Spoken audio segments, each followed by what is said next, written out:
2,600, 500?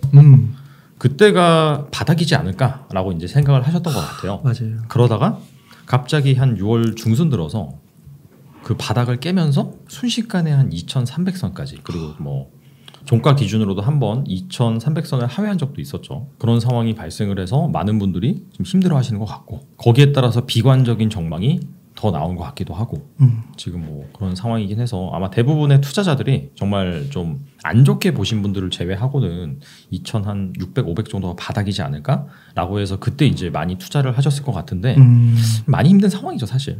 많이 힘든 상황이고 그렇다면은 왜 그런 상황이 발생을 했는지 뭐 조금 더 이제 생각을 해본다라고 한다면 아무래도 이건 저도 이제 말하면서 지겨워요 사실. 작년 하반기부터 계속해서 나왔던 얘기고 결과적으로 인플레이션 가장 컸다라고 볼 수 있고 아니 인플레가 발생을 하면 원래 좋은 거 아니냐? 적당한 인플레가 좋은 거고 모든 그 경제라든지 뭐 자본시장에서 발생하는 그런 현상 같은 경우에는 과도하면 안 좋잖아요. 근데 뭐 아시다시피 41년 만에 최고의 인플레이션이다. 이제 그런 것들이 발생을 하다 보니까 그런 부분에 있어서 약간 좀 시장이 두려워한 부분이 있었는데 여기에 따라서 연준의 긴축 스탠스 이런 것도 뭐 빅스텝, 뭐 자이언트 스텝, 뭐 심지어 울트라 스텝까지 나오면서 그런 부분들이 시장을 좀 불안 요소를 가중시켰는데 여기에다가 또 러시아 전쟁까지 터져버렸죠. 그러면서 그 인플레이션이 생각했던 것보다 장기화되고 추가적으로 이제 중국의 그 코로나 제로 코로나 정책으로 인해서 확실히 좀 경기 회복세도 좀 둔화되고 그런 부분들이 겹치다 보니까 이런 것들이 계속해서 장기화되면서 뭐 시장에 상당히 좀 안 좋은 영향을 미쳤다라고 볼 수 있는데 근데 그럼에도 불구하고 왜 하필 우리나라 증시만 이렇게 많이 빠졌느냐. 거의 뭐 6월 한 달간 하락률을 보면 전 세계에서 탑이긴 하거든요. 아, 그 정도예요? 그 정도긴 한데 그래서 왜 그런지 이유를 뭐 어차피 사후적으로 찾아보는 거긴 한데 그럼에도 불구하고 왜 빠졌는지 알아야지 반등할 때도 이제 뭐 어떤 포인트가 반등이 될 수 있을지 알 수 있으니까 그런 부분을 잘 살펴보면 결과적으로 인플레이션 때문이긴 해요. 그래서 신흥국 증시를 보시면은 인플레이션에 좀 강한 나라들이 있어요. 강하다라기보다도 아무래도 원자재라든지 뭐 곡물 이런 것들을 많이 수출하는 그런 베이스를 가지고 있는 나라들을 보면 인도라든지 인도네시아 같은 경우에는 생각보다 덜 빠졌어요. 뭐 고점 대비로 본다 하더라도 우리나라의 한 3분의 2 내지는 절반 정도밖에 안 빠졌어요. 그러니까 미국 증시보다 견조한 거죠.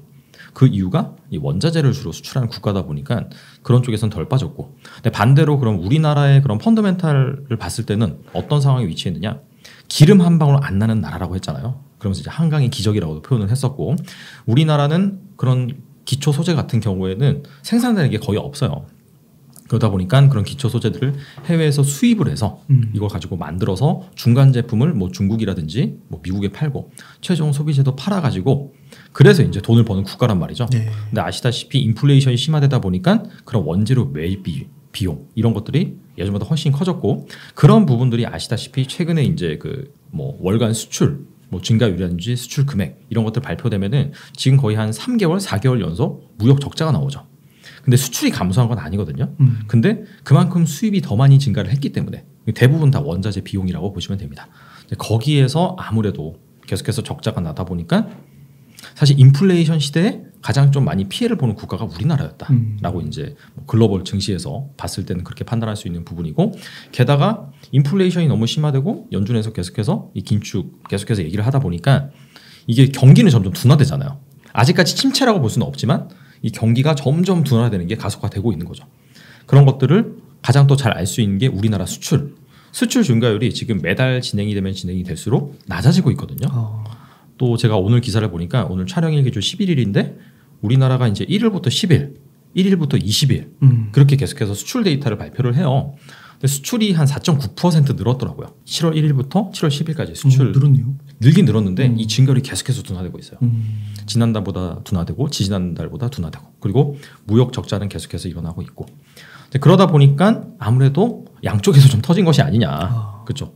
경기가 둔화되다 보니까 수출 증가율이 낮아지고 그 다음에 이 원자재 가격 상승에 따라서 수익 금액 늘어나다 보니까 무역 적자 폭은 계속해서 진행이 되고 있고 그런 펀더멘탈 관점에서 봤을 때 우리나라 증시가 좀 많이 빠졌다라고 볼 수 있는 부분이고 그리고 수급 관점 이런 펀더멘탈 관점에서 증시가 안 좋아지다 보니까 다른 나라 증시 대비 더 빠졌다고 볼 수 있고 여기에 이제 신용 물량이라든지 그다음에 뭐 CFD 뭐 차익 결제 뭐 그런 거죠.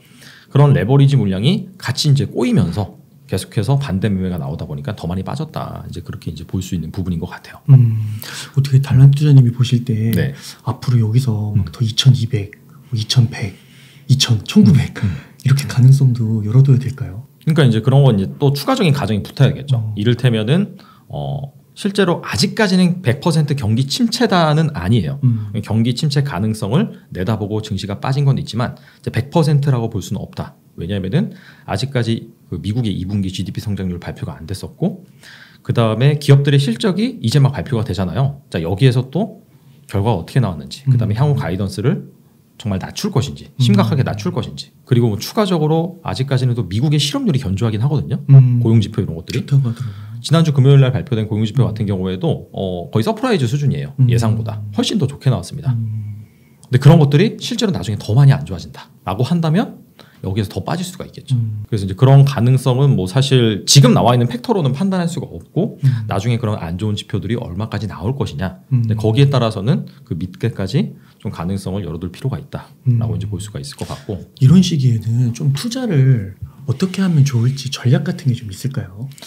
뭐 사실 이게 지금 투자자들의 상황이 어떠하냐 여기에 따라 좀 달라질 수 있을 것 같아요. 근데 제가 봤을 때 거의 80-90% 정도는 지금 여유 자금이 없을 거라고 생각을 해요. 왜냐면은 좀 길게 본다면은 3,300에서 지금 2,300까지 빠진 거잖아요. 그렇죠. 그러면 고점 대비 한 30% 정도가 빠진 건데 그 3,300 고점에서 아무리 자기가 좀 현금 관리를 잘 하고 있고 좀 보수적으로 대응을 했다 하더라도 한 2,600, 2,700까지 내려오면서 이미 제 생각에는 그 현금을 다 쓰지 않았을까. 근데 지금 상황에서 뭐 정말 시장을 안 좋게 보는 일부 몇몇 분들 같은 경우에는 뭐 인버스를 산다든지 아니면은 대량으로 현금을 확보하고 있다가 지금 이 상황에서도 괜찮은 주식을 싸게 살 수 있는 그런 여건이 마련이 됐겠지만 대부분의 투자자 같은 경우에는 제 생각에 지금 상황에서 잊어도 못하는 좀 그런 상황이지 않을까 개인적으로 생각을 하고, 그렇다면 뭐 지금 이 상황에서 어떻게 해야 되느냐. 뭐 일단은 긍정적인 포인트를 하나 말씀을 드리면 사실 앞서서 이제 한국 증시가 부진한 이유에 대해서 말씀을 드렸는데 수급적인 부분 말씀을 드렸는데 여기에서 또 한 가지 추가적으로 언급드릴 부분은 뭐냐면은 외국인의 수급이에요. 사실 이제 환율이 계속해서 올라갔잖아요 최근에. 근데 그러다 보니까 이 외국인들이 우리나라 주식을 계속해서 팔았습니다. 근데 그런 상황에서 개인이 사줄 것이냐 아니면 기관이 사줄 것이냐, 사실 누구 하나 사준다고 장담할 수 있는 주체는 없잖아요.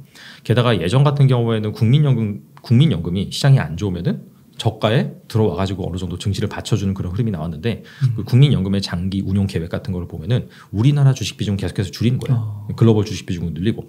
그러다 보니까 지수가 많이 내려왔다 하더라도 단기간은 좀 살 수 있지만은 의미 있게 계속해서 받쳐주지 못하거든요. 결과적으로 외국인의 수급이 돌아와야지 우리나라 증시가 반등할 수가 있어요. 근데 이제 외국인의 수급이 돌아온다는 그런 긍정적인 포인트를 몇 가지 한번 짚어보면 가장 가까운 그런 시기로 봤을 때는 조만간 이제 미국의 소비자 물가지수 발표가 있죠. 근데 6월 달 들어서 6월 말로 가면 갈수록 에너지 가격이라든지 곡물 가격이 좀 많이 안정화되긴 했어요. 그래서 만약에 이 소비자 물가 상승률이 예상을 좀 하회하게 나왔다. 그러면은 그 다음에 또 뭐가 있냐면 FOMC가 있잖아요. 7월 달에 7월 말 정도 있는데 거기에서 이제 지금 기준금리 0.75% 인상이 거의 확실시 되고 있어요. 지금 패드워치에서 발표된 데이터에 따르면 90 몇 %예요. 그리고 또 자이언트예요. 그렇죠. 7월. 근데 이제 중요한 거는 그 7월의 자이언트가 중요한 게 아니라 그 다음은 이제 몇 % 올릴 것이냐. 그래서 만약에 이 CPI가 생각보다 좀 낮게 나왔네라고 하면은 이번에 0.75% 올리고 다음부터는 뭐 0.5% 올린다든지 0.25% 올린다든지 그런 식으로 연준에서 그렇게 강력하게 긴축을 안 해도 되긴 하거든요. 이게 사실상 그 금리를 올린다는 것 자체가 그 자국 통화의 가격이 그만큼 올라간다는 뜻이고, 근데 이 부분 인상률이 점점 둔화된다라고 한다면 더 이상 강달러로 가기는 힘들지 않을까라는 이제 시장의 스탠스가 좀 자리 잡을 수가 있는 거고. 그래서 뭐 소비자 물가 지수라든지 그다음에 그 이어서 발표되는 FOMC 여기에서 0.75% 올린 다음에 그 다음에 이제 금리 인상은 이제 차차 좀 속도를 늦추겠다 뭐 이런 발언이 나온다라고 한다면 아무래도 그 강달러 기조에 좀 완화시킬 수 있는 그런 좀 의미가 나올 수 있는 부분이고요. 그 다음에 이제 19일 날 정확하게 제가 날짜는 기억이 안 나는데 그 미국 그 제닛 앨런 재무장관이 방한을 해요. 근데 기사를 보시면 통화 스와프 얘기가 좀 나오고 있긴 하거든요. 근데 지금 환율이 한 1,300원 내외에서 움직이고 있는데 이 코로나 당시보다 더 높은 상황이에요, 사실. 그래서 지금 이 상황에서 좀 통화스와프 체결이라든지 그런 부분이 나온다라고 한다면 환율이 좀 진정될 수 있는 부분이 최근에 아시다시피 뭐 삼성이라든지 뭐 그다음에 현대차 그다음에 뭐 2차전지 뭐 LG라든지 SK 이런 쪽에서 계속해서 미국에 이제 투자 계획을 발표를 하고 있잖아요. 그러니까 사실 우리가 지금까지 퍼주기만 했단 말이에요. 주는 게 있으면 사실 좀 받는 게 있어야죠. 기본 혜택이 있어야 되기 때문에 그런 부분에 있어서 좀 체결을 해준다라고 한다면 환율이 진정되는 효과를 누릴 수가 있고 그렇다면은 좀 집 나가는 외국인의 수급이 어느 정도는 다시 돌아올 수 있다라는 관점에서 좀 보면 좋을 것 같긴 해요.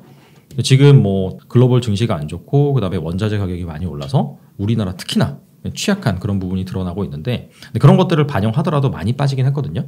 그런 부분들을 어디서 알 수 있냐면 삼성전자가 최근에 실적 발표를 했잖아요. 정확하게 말씀드리면 그때 이제 잠정 실적이 영업이익 기준으로 14조가 나왔고 컨센서스는 여러분들 네이버에 들어가서 다 보실 수가 있어요. 삼성전자 재무제표 들어가서 보시면은 2분기하고 뭐 익스펙테이션 예상치죠. 거기에 14조 6천억이라고 나와 있어요. 예상치는 14조 6천억이었는데 실제치는 14조가 나왔단 말이에요. 그럼 어닝 하회입니다. 네. 컨센서스 하회죠. 근데 주가가 올랐어요. 그래서 이제 뭐 기사를 찾아보시면 컨센서스는 하회했더라도 전년 대비 한 10% 이상 늘긴 했거든요. 영업이. 그래서 올랐다. 이제 그런 말이 있는데 그건 아니고 컨센서스를 하회할 것이라고 시장은 예상은 했는데 실제 가격 같은 경우에는 그걸 감안하고서라도 더 많이 빠진 거예요. 사실.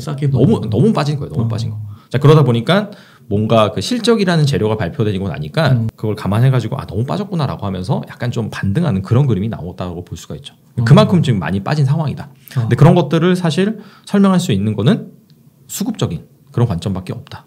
외국인이 약간 좀 돌아와 줘야지 반등이 나올 수 있는데 그런 차원에서 약간 환율적인 측면 그런 부분에 좀 긍정적인 영향을 미친 이벤트 잘 보실 필요가 있고 좀 더 길게 봤을 때 미국의 중간 선거가 있죠. 11월 달에. 그러다 보니까 바이든이 지금 지지율을 어떻게든 올려야 돼요. 거의 지금 최저거든요. 한 30% 돼요. 지지율이. 거의 뭐 그냥 미국 증시나 우리나라 증시와 비슷한 흐름이에요. 지지율 추이를 보면. 그래서 뭔가 액션을 취하긴 취해야 되는데 그래서 지금 나오는 얘기가 중국의 관세 인하 그 부분 나오고 있고 얘기 계속 나오고 있고 두 번째로는 사우디 방한 이런 것들이 결과적으로는 인플레이션을 낮추기 위한 노력이겠죠. 사우디한테 좀 증산을 해달라. 그러면 원유 공급이 많아지다 보니까 러시아에서 감산한 그런 부분을 어느 정도 커버칠 수 있다라는 시장의 스탠스가 뭐 형성이 된다라고 한다면 원유 가격이 좀 안정화될 수 있는 그런 부분이 있는 거고 두 번째로는 또 중국에서 많이 수입을 하잖아요. 미국에서. 그러다 보니까 거기에서 관세를 인하해 주면 당연히 가격이 내려가는 효과가 있으니까 인플레이션을 좀 잡을 수 있는 그런 부분이 있습니다. 그래서 바이든은 아무래도 여기에서 성과를 내기 위해서 노력을 많이 할 거예요. 여기에서 성과가 나온다면은 지지율이 반등할 수가 있고 그렇다면 중간 선거에서 약간 어느 정도 승리 가능성을 높일 그런 부분이 나올 수 있기 때문에 그래서 그런 액션을 할 거예요. 그래서 된다 안 된다가 아니라 그런 액션을 할 수가 있고 여기에서 만약에 그런 긍정적인 결과가 도출이 된다라고 한다면 이 부분 역시 인플레이션율을 낮추고 그렇다면은 연준의 이 기준금리 강력한 인상 그런 스탠스를 좀 낮출 수 있고 그러면 이것들이 또 다시 한번 약간 좀 강달러가 아니라 약달러로 갈 수 있는 그런 매크로 환경이 마련이 되기 때문에 그런 차원에서 좀 기대를 해볼 수가 있다. 그 다음부터는 사실 잘 모르겠어요. 그래서 약간 환율이 진정이 되면은 지수가 좀 우리나라 지수가 좀 오를 수 있는 부분이 나오긴 하는 거고 대신에 그 다음부터는 정말 경기 침체로 갈 것이냐 아니면은 약간 좀 경기 둔하고 여기에서 스테이블하게 좀 그냥 이어질 것이냐 여기에 따라서 추세적으로 반등을 하거나 아니면 더 내려갈 수가 있겠죠. 하지만 그거는 지금 이 상황에서 판단하기엔 좀 이르지 않을까 생각을 해보고 그래서 결국에는 지금 많이 물려 있으신 분들 같은 경우에는 제가 방금 말씀드린 환율을 좀 진정시킬 수 있는 그런 재료들이 좀 자리하고 있다 보니까 그런 걸 앞두고 만약에 좀 지수가 반등을 해준다라고 한다면 내가 좀 약간 좀 막 산 거 있잖아요. 이를테면 누구 얘기를 듣고 샀다든지 제대로 분석하지 않고 샀다든지 반등할 때는 전반적으로 반등이 나오긴 하거든요. 그때 약간 뭐 포트폴리오 조정을 한다든지 현금 비중을 어느 정도 확보해 놓는 그런 전략이 좀 필요하지 않을까 생각을 합니다. 그러니까 이게 단기 반등 그런 건 좀 나올 수 있어도 이게 막 3,300을 다시 막 전고점 회복하고 돌파하고 이런 거는 좀 시간이 많이 걸릴 것 같은 느낌도 좀 드는데요. 그쵸. 그게 이제 제가 이제 역사적으로 통계적으로 한번 봤을 때 한 10% 내외로 빠진 장 같은 경우에는 한 2, 3개월이면 만회를 해요. 그리고 10%에서 한 20% 정도 빠진 장 같은 경우에는 한 6개월에서 1년 정도 걸려요. 근데 한 30% 이상 빠졌다. 그런 장 같은 경우에는 평균적으로 한 1년 6개월 정도는 기다려야 되긴 하거든요. 그렇구나. 적게는 한 1년에서 많게는 한 3년까지도 기다려야 돼요. 그 정도 빠지면.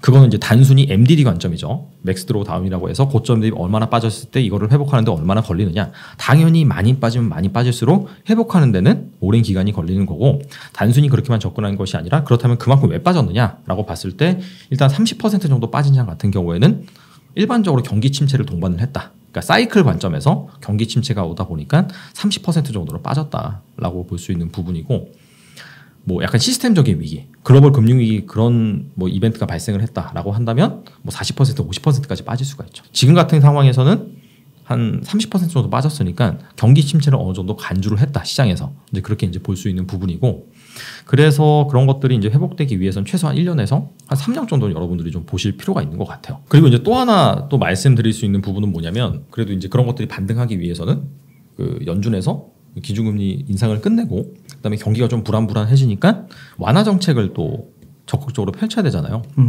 이제 코로나 당시에 V자 반등이 가능했던 이유는 뭐냐면은 진짜 전 세계적으로 역사 유례 없는 엄청난 유동성을 풀었잖아요. 그래서 그렇게 V자 반등이 가능한 거거든요. 근데 다음에 뭔가 침체가 왔을 때 그렇게 유동성을 풀 것이냐? 근데 그 부분도 생각해 봐야 되겠죠. 안 풀 것 같은데요. 왜냐하면 이제 그쵸. 엄청난 인플레이션이 발생을 했기 때문에 그런 것들에 대한 학습 효과로 적극적으로 그렇게 하지는 않을 거예요. 그래서 그런 것들을 감안한다라고 한다면 어느 정도 최대한 빠른 시일 내에 3,300을 극복할 것이다. 그런 기대는 좀 저버리는 게 좋을 것 같고, 그때 이제 나오는 정책을 봐야 되겠죠. 그래서 이제 그런 것들을 보시고 막연한 기대보다는 현실적으로 판단하시는 게 좋을 것 같습니다. 와, 여기서 진짜 멘탈 잡는 게 정말 필요할 것 같은 게, 이게 사실 진짜 1년에서 한 3년까지 회복 시간이 좀 필요하다고 하면 이게 상당한 기간이잖아요. 네. 그러면은 그냥 지금 정리해버리고 이제 떠나는, 그러니까 과거에도 그런 분들이 많았다고 하잖아요. 왜 그런 일들이 또 지금 이 순간 벌어질 수도 있는지 이해가 돼요, 한편으로는. 그쵸. 네. 이게 1년이나 3년 이렇게 그러고 누가 이걸 견디겠어요. 근데 진짜 성공한 투자자들 한 5% 안 되는 분들은 어떻게 보면 이런 시기에 또 꿋꿋하게 매달 적립식으로 모아가셔가지고 그쵸. 네. 이 3년 지나서 최대 3년을 본다고 하면 그 이후에 또 엄청난 수익을 또 얻으시는 분들이 나타날 수도 있는 것 같고 멘탈이 참 중요한 것 같다, 이 시기가. 가장 힘든 시기 아닌가 생각합니다. 그러면 좀 이런 시기에 달란트 투자님은 좀 사 모으는 그런 좀 주식이 좀 있으신가요, 혹시? 저 같은 경우에는 개별주로도 이제 투자를 하고 있고, 약간 지수라든지 섹터 관점에서도 투자를 하고 있는데, 일단은 좀 길게 보고 사모으는 그런 종목 같은 경우에는 뭐 개별주를 말씀드리기 좀 그렇긴 하고, 대신에 이제 섹터를 투자하는 ETF를 좀 말씀을 드리면, 저 같은 경우에는 이제 반도체, 반도체 투자하는 ETF 있잖아요. 네. 이제 그런 거랑 그 다음에 또 나스닥 지수에 투자하는 그런 ETF, 이제 그런 것들은 좀 내려올 때마다 조금씩 분할 매수를 하고 있긴 해요. 어차피 이제 뭐 이런 것들이 정말 닷컴 버블처럼 폭삭 망하고 끝날 것이냐, 그 회복하는데 거의 전고점 13년 정도 걸렸거든요. 닷컴 버블 전고점을 회복하는 데 있어서. 근데 저는 그 정도는 안 봐요, 지금 상황이. 근데 그때 당시에는 펀드멘탈 그런 건 없이 기대감으로 상당히 많이 올랐단 말이에요. 무슨 닷컴 들어가면 막 상하고 막 그런 시절이었기 때문에. 근데 지금은 좀 다르긴 하죠. 지금은 그런 과정을 거치고 어느 정도 이제 성숙기에 진입을 했고, 그런 기업들이 예전에 그때 당시에 뭐 시가총액 1등부터 뭐 상위 뭐 그런 종목들의 구성을 봤을 때는 에너지 주식들 그런 것들이 많았다라고 한다면, 지금은 이렇게 빠졌다라고 할지라도 그럼에도 불구하고 이 IT 기업들이 많긴 하거든요. 어차피 이제 그 향후에 글로벌 경제라든지 뭐 산업을 이끌어갈 만한, 성장할 수 있을 만한 그런 기업들은 어차피 IT 섹터에서 나올 수밖에 없는 그런 구조를 갖고 있기 때문에, 너무 공격적으로 투자하는 것도 위험하긴 하겠지만 닷컴 버블이 일어나지 않는다, 그 정도로 빠지지 않는다라고 가정을 한다라고 한다면, 지금 상황에서 그런 기술주들을 투자할 수 있는 뭐 나스닥 100 ETF라든지 아니면은 뭐 필라델피아 반도체 지수에 투자할 수 있는 ETF 같은 경우에는 좀 꾸준히 사모으면 제 생각에는 한 2년 정도, 최소 1년에서 한 2년 정도 두고 본다라고 한다면 분명히 이제 좋은 구간이 오지 않을까 개인적으로 이제 생각을 하고 있습니다. 한 1년에서 2년 정도 분할 매수. 그렇죠. 그렇게 하는 거군요. 그러면은 이게 혹시 그 달란트 투자님은 그런 만약 지수 투자를 하는데요. 여기서 아까 이제 말씀해 주신 대로 더 빠질 수도 있잖아요. 그리고 이게 막 지금 2년 정도 얘기하셨는데 뭐 3년이 될 수도 있는 거고. 그럼 어떤 좀 그 전략을 조금 구체적으로 좀 얘기해 줄 수 있으세요? 근데 그건 뭐 정황이 나름이라서 뭐 글쎄요. 그거는 이제 자기가 가지고 있는 현금이라든지 그다음에 자기가 중간중간에 이제 일을 하면서 발생하는 캐시플로우라든지 이제 그런 것들을 감안해서 짜긴 짜야 되는데, 그냥 저 같은 경우에는 그렇게 일단 설정을 했어요. 앞서서도 살짝 말씀을 드렸는데 고점 대비 10% 빠지는 장 같은 경우에는 약간의 그런 다양한 노이즈, 뭐 이벤트 이런 것들로 발생할 수가 있고 금방 올라갈 수 20% 정도 빠지는 장 같은 경우에는 뭔가 역사적으로 봤을 때는 긴축을 하기에 앞서서 먼저 시장이 두려워하면서 선반영해서 빠지는 그런 부분이 있거든요. 그리고 이제 고점 대비 30% 정도 빠진다라고 한다면 역사적으로 봤을 때 경기 침체. 대신에 이 경기 침체는 뭔가 엄청난 그런 시스템적인 위기가 발생을 해서 발생한 경기 침체가 아니라 어차피 한 5년 주기로 계속해서 호황과 침체가 반복하거든요. 거기에 따른 경기 침체가 고점 대비 30% 정도 빠지고 한 40% 이상 빠진다. 근데 그거는 약간 시스템적인 위기에 가깝죠.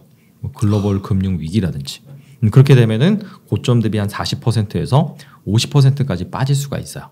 그리고 100년에 한 번 나오는 위기, 닷컴 버블, 그다음에 대공황 근데 그런 것들이 발생을 하면은 고점 대비 뭐 한 70%, 80%까지 빠질 수가 있습니다. 근데 자기가 이제 설정을 하는 거예요. 요번 하락장 같은 경우에는 과연 어디에 가까울 거냐. 여기에서 만약에 이건 대공황이다. 뭐 최근에 짐 로저스 인터뷰 보면은 내 생애 역대급 하락장이 온다. 그런 식으로 얘기를 하고 있잖아요. 근데 그런 분들은 사실 한 70%, 80%까지 보고 내가 투자를 해야겠죠. 근데 사실 그걸 보고 투자한다라고 하면 지금 상황에서도 인버스를 사는 게 맞는 거고. 근데 그게 아니라 나는 이게 일반적인 경기 침체인 것 같다라고 생각하시면은 사실 고점 대비 역사적으로 봤을 때는 30% 정도 빠졌거든요. 그럼 지금 상황에서도 어떻게 본다면은 바닥에 가까웠다고 볼 수가 있어요. 물론 이 30%는 나스닥 기준이 아니라 S&P 기준이긴 합니다. S&P가 한때 가장 낮았을 때가 3,600 정도? 그걸 계산해 보면 고점 대비 한 25% 빠진 거거든요. 거기에서 한 5% 정도 더 열어놓고 이제 분할 매수를 하면 되겠죠. 근데 난 좀 더 보수적이야.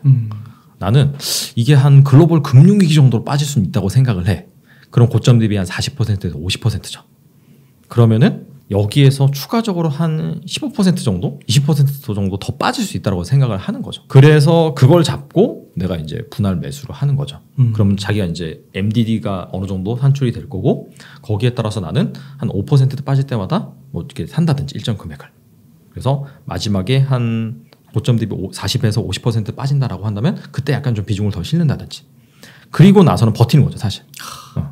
그러니까 이게 얼마까지 빠지지 아무도 몰라요, 사실. 그걸 맞춘다라고 하는 사람 자체가 뭐 거짓말이죠, 사실. 자, 신이 아니서 맞출 수 없는 거고. 대신에 지금 현재 발생하는 그런 뭐 펀더멘탈적인 이슈, 경제 상황을 봤을 때 과거의 어느 시점과 가깝냐, 그리고 이런 비슷한 상황이 발생을 했을 때 얼마까지 빠졌느냐, 그런 것들을 종합적으로 생각을 해본 다음에 내가 현재 가지고 있는 현금, 그리고 내가 앞으로 뭐 직장 생활을 하든 사업을 하든 발생할 수 있는 캐시플로우 이런 것들을 가지고 그렇다면 나는 한 5% 빠질 때마다 이만큼씩 분할 매수를 해야지. 그러면은 어차피 한 만약에 40% 빠진다라고 내가 생각을 했다고 가정을 해보면은 그때 당시에 내가 얼마씩 분할을 매수를 하면 나의 평가손익은 지수는 40% 빠졌지만 난 한 20% 빠진다든지 그런 식으로 계산이 나오잖아요. 근데 그걸 내가 미리 알고 대응을 하면은 막 이렇게 막 엄청나게 변동성이 심하고 어지러운 장세에서도 평정을 유지할 수가 있는 거죠. 주식은 심리가 80%고 분석이 20%다. 어떤 사람은 70%, 20%, 어떤 사람은 100%라고 말하는 사람이 있어요. 근데 확실히 중요한 건 뭐냐면은 심리가 더 크긴 해요. 그러니까 내가 얼마나 많이 알고 분석력이 있고 뭐 스킬이 있고 그걸 떠나서. 근데 이렇게 계획을 세워놓으면은 자기 심리는 최소한 안정될 수가 있다. 그럼 내가 70%에서 80% 정도는 먹고 들어가는 거기 때문에 이런 계획을 좀 잘 실천할 수 있으면서 기다릴 수가 있는 거죠. 그렇다면은 분명히 기회는 있다. 그렇게 이제 보시면 될 것 같아요. 혹시 달란트 투자님은 부동산 투자는 안 하세요? 부동산 투자는 현재 안 하고 있어요. 네. 하긴 예전에는 하셨어요. 예전에도 안 했고. 네. 그러니까 이런 분들도 있더라고요. 이게 주식 투자가 너무 힘드니까 또 지금 말씀해 주신 대로 그렇게 분할 매수를 하면 좋은데 이게 너무 그 변동성이 일일 변동성이 실시간으로 변하니까 힘든 거예요. 그냥 애초에 부동산을 했으면 낫지 않았을까. 부동산도 물론 지금 뭐 꺾였다고는 하는데 이런 얘기에 대해서 좀 어떻게 생각하세요? 근데 그거는 뭐 사실 정답일 수도 있고 오답일 수도 있고 근데 중요한 건 자기가 얼마나 그 투자 자산과 맞느냐 그게 중요한 것 같아요. 난 주식과 잘 맞는다라고 하면은 뭐 이런 힘든 상황에서도 뭐 주식에 투자할 수 있는 거고 근데 나는 뭐 그냥 부동산과 잘 맞는다라고 한다면 뭐 부동산 투자하는 것도 나쁘지 않죠. 중요한 건 자기가 이제 속해 있는 뭐 현재 상황 그리고 이제 뭐 여유 자금의 그런 사이즈 그런 것들을 감안을 해서 뭐 결정을 하시면 되지 않을까. 네. 그 구체적으로 분할 매수 전략을 알려주셔서 감사드리고, 그러니까 이게 한 가지가 이제 그 싼 구간은 맞는데 그래도 밑으로 어디까지 열려 있는지는 아무도 모르는 모르죠. 거고 또 여러 데이터들과 역사적인 그런 사례들을 얘기해 주셨으니까 자신이 잘 판단을 해서 분할 매수를 적절하게 하면 좋다. 그리고 결국에 그리고 그 예상을 벗어났을 때는 결국은 이제 멘탈로 버티는. 그렇죠. 네, 그렇게 좀 들어가는 거고. 그 개별 종목 투자도 중요하긴 하겠지만 어떻게 보면은 조금 이런 상태에서는 지수나 섹터 투자하는 것도 조금 리스크를 줄이는 걸 수도 볼 수 있겠네요. 그렇게. 그렇죠. 그게 이제 또 이거 아마 다 아실 거예요. 그러니까 빠질 땐 다 같이 빠지는데 올라갈 때는 또 올라가는 애들만 올라가거든요. 그래서 만약에 내가 이제 뭐 많이 빠졌다고 이제 무조건 투자하는 건 좀 위험하고요. 그러니까 이제 훅 빠지면요, 훅 반등을 하긴 해요. 어차피 이게 뭐 주식도 마찬가지고 우리 인생사도 마찬가지고 중력의 법칙이 작용해요. 높은 곳에서 엄청나게 심하게 빠지면은 반작용이 나오긴 나옵니다. 근데 어느 정도 나온 다음에는 그때부터 이제 차별화 장세가 펼쳐지거든요. 그렇기 때문에 그런 상황에서 내가 정말 종목을 잘 고를 자신이 있다라고 하면 개별주를 잘 골라서 투자하는 것도 방법이겠지만, 네. 근데 제 생각에는 그렇게 잘 고를 수 있다고 장담하는 투자자가 몇 명이나 될까요?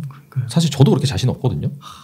저도 이제 여러 가지 그런 뭐 종목 관련 콘텐츠를 만들긴 하지만 그렇다고 해서 뭐 그 종목들이 정말 다 잘 가는 것도 아니고 그렇기 때문에 뭔가 섹터 관점에서 이를테면은 뭐 이런 생각은 해볼 수가 있잖아요. 뭐 기술주 같은 경우에는 정말 많이 빠졌고 그 다음에 금리가 다시 좀 하락 사이클로 오고 그 다음에 그런 상황에서 뭐 예전에 이제 되게 부진했었던 뭐 반도체. 근데 부진했던 게 뭐 경기가 안 좋다 보니까 일시적으로 수요가 안 좋아진 거거든요. 근데 어차피 우리가 이제 장기적으로 봤을 때는 메타버스 얘기 나오고 그 다음에 또 로봇 얘기 나오고 의료기기 얘기 나오고 근데 그런 것들 핵심이 다 뭐냐면 반도체거든요. 거기에 다 반도체가 들어가거든요.